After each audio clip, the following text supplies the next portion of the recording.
Hey everyone, welcome back to my channel. So today I wanted to talk about a super important topic called boundaries. So have you guys ever met someone that you just feel like that person gets treated differently than I do by the same people, whether that's like a coworker or a family member or a friend, and you just realize like, what are they doing that I'm not doing? Like, why are people treating me differently than this person? They're treated with a lot more respect than I am. One of those reasons is they probably have better boundaries or healthier boundaries than what we currently have. And boundaries are rooted in self-love because boundaries are a sort of protection that we have around our time, our energy, ourselves, and what we are and are not willing to do. So the more self-love that we cultivate, the easier it is to set boundaries for ourselves. On the contrary, if we don't have self-love, then what are we protecting? Like for us, there's like no reason why we would protect something that we don't necessarily care for. There is a quote, I'm gonna butcher the heck out of her name, Najwa Zebian, maybe? And she has a book about boundaries, and this is what it says. It says, instead of asking why are they continuing to hurt me when I've already expressed that what they're doing hurts me, start asking, do I accept this in my life? I do not accept disrespect. I do not accept inconsistency in communication. I do not accept someone treating me in a way that makes me see their clear lack of respect for me as a human. You are not basing the validity of your boundary on someone else respecting it or not. You are taking your power over valuing your own worth. That boundary speaks of that value. So again, I just love that message of like, it has to do with your self-worth. It has to do with how you value yourself and what you're willing and not willing to accept from other people. Like, how do you know or recognize if a boundary is even needed in the first place?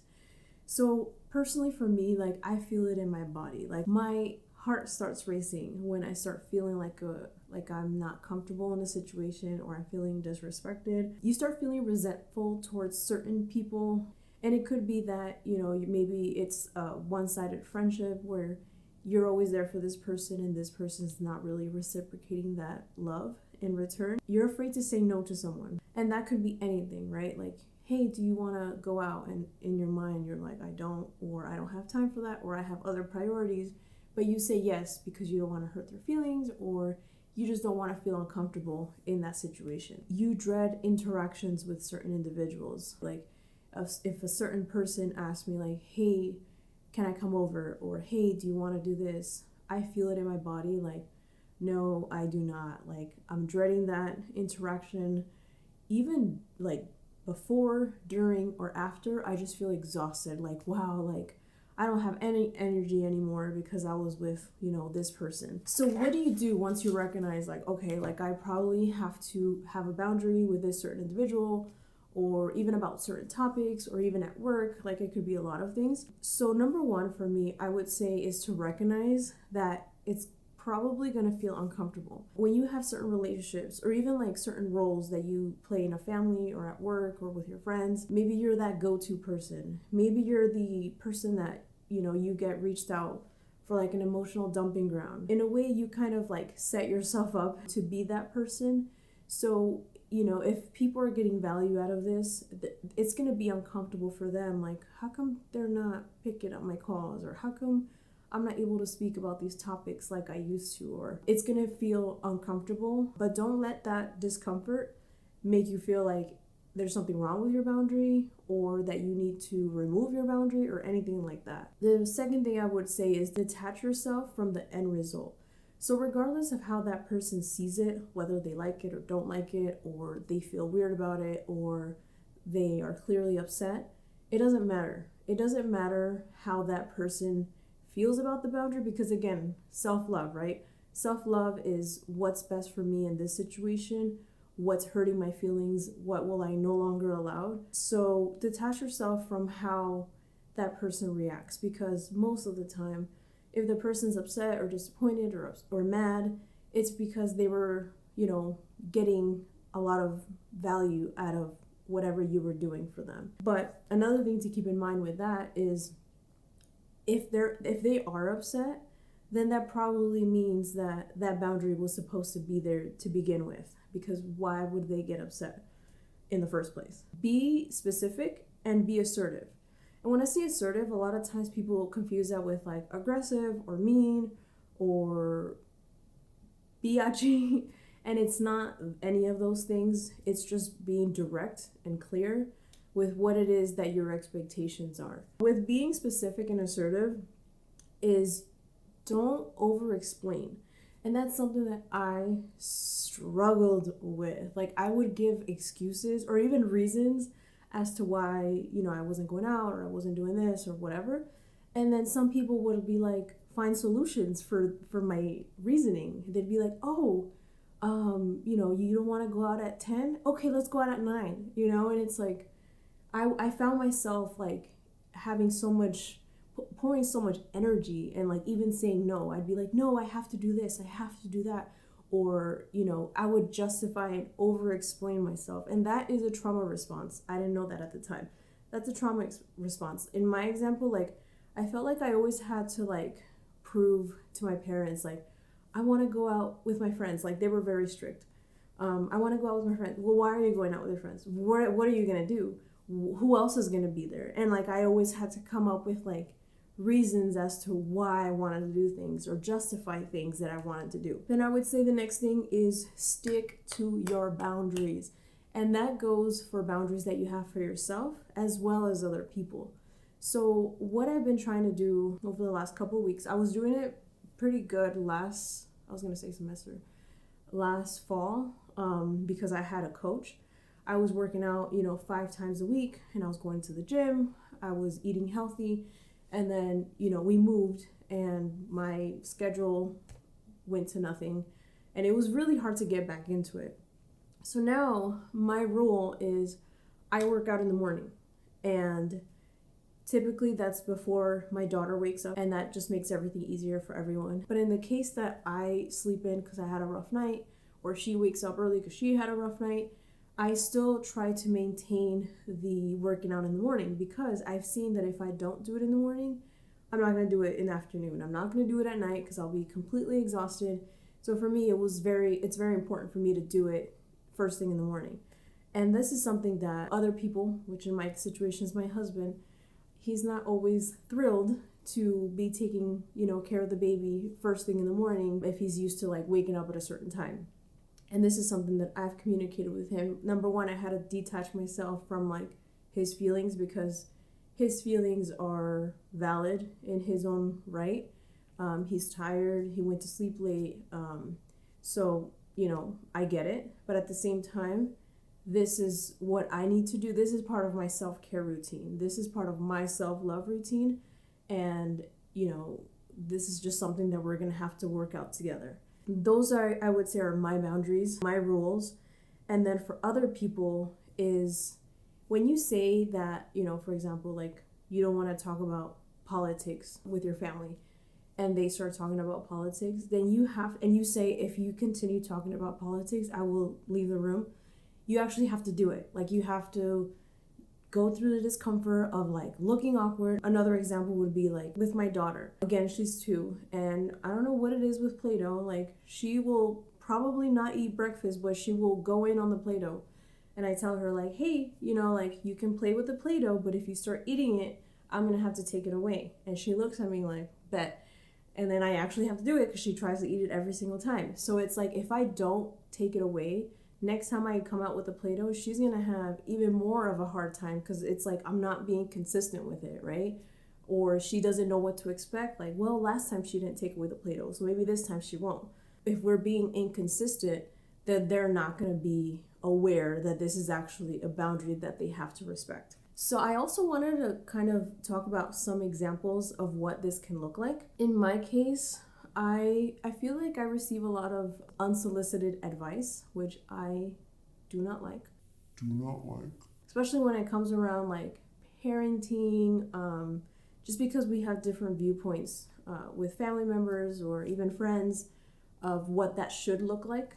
And something that I use all the time is, thank you for your advice. If I want or need it, I'll make sure to ask you. but unless I ask you, please don't give me advice on this. And it's uncomfortable. Like, again, these are family members and friends or whatnot, and it's well-meaning people. It's not like it's some random stranger in the street. So it's like I understand that they're doing it from a place of love and care and all that great stuff, but I don't want that. So that's kind of the boundary that I always have. It's like, thank you for your advice, but unless I ask you for this specific feedback, I'm not interested in receiving it. I'll let you know, type of thing. Another thing is like if someone asks you for help. So the way I see it is like two type of ways that you can handle this one. Again, I would love to help you out with this. This is my availability. I'm available on Friday at 3 p.m. Or I would love to help you with that, but I'm not able to. I don't have the time right now. Another thing that you can say is, this doesn't work out for me. This is unacceptable. Thank you for the invite. I won't be able to make it. This is my experience and my feelings are valid. So that was also something that it's still uncomfortable. A lot of times people try to like gaslight you to believe that certain experiences or events weren't such a big deal, but they were to me. And because they were to me, then that's valid. Another thing is just saying no. So I think it depends on the person, because I feel like the majority of my interactions now are understanding of, when I say something, they're not trying to convince me otherwise. But if I have to say no and just say no and that's it, that's a complete sentence. No, period. And you don't have to justify or give reasons or justification or anything like that. And that is so liberating. And I think, once you do this often enough, it almost becomes like second nature, where I no longer feel the discomfort in my body.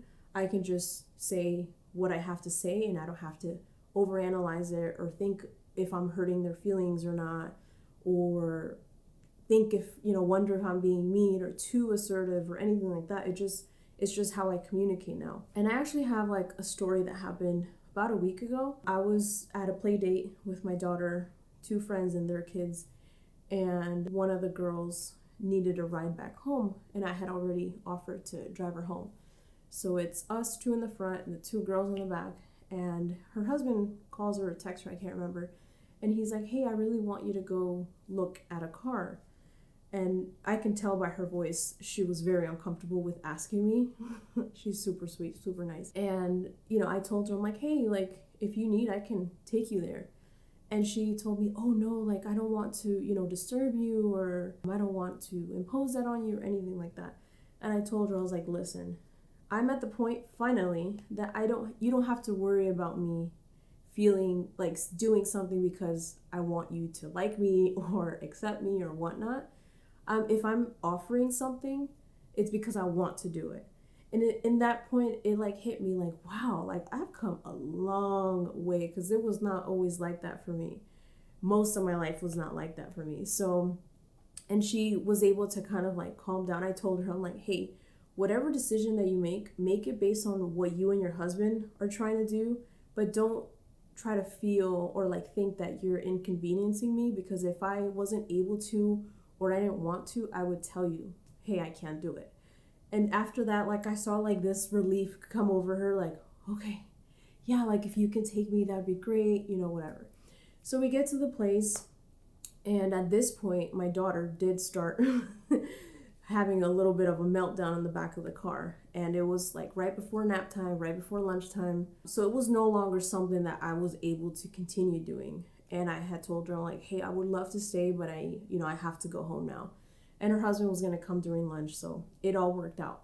But again, it was just kind of like seeing that difference in situation, that before I would have done it for the wrong reasons. And I would have stayed there until who knows when, regardless of how my daughter was feeling.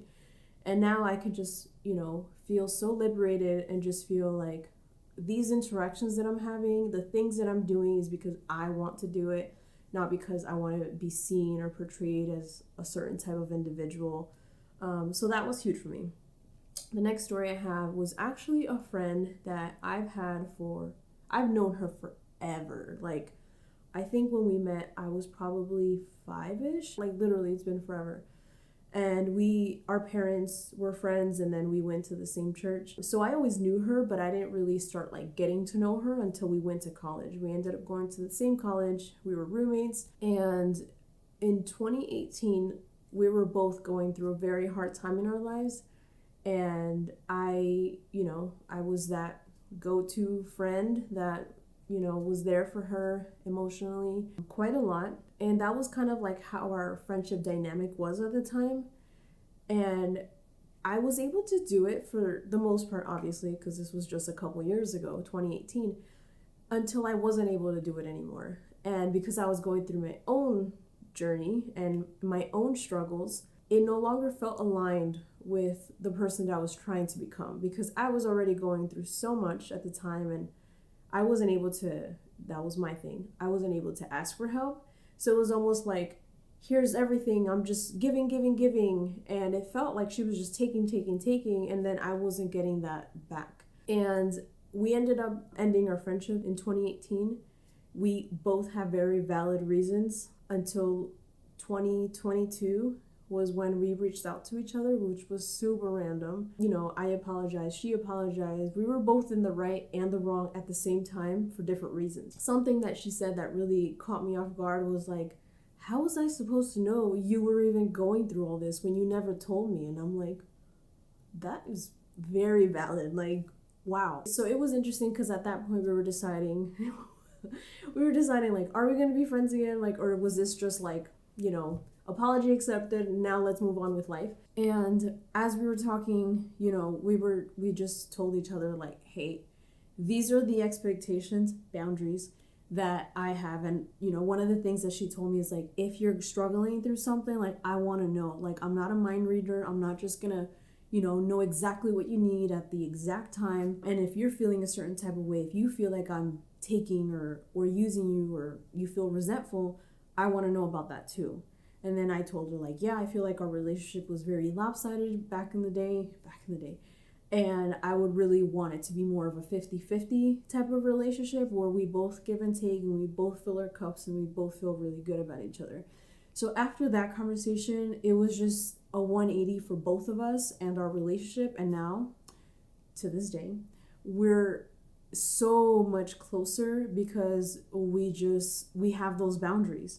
And it was completely life-changing for us. For me, at least, it was an experience that I'll never forget, because it was like, wow, like, I saw that friendship without boundaries, and then now I get to see it with boundaries, and it's such a beautiful thing. Like, she's one of my best friends now, and I can call her whenever. And I just know that, she cares about me, she loves me, and that she's going to be there for me the way that I am for her as well.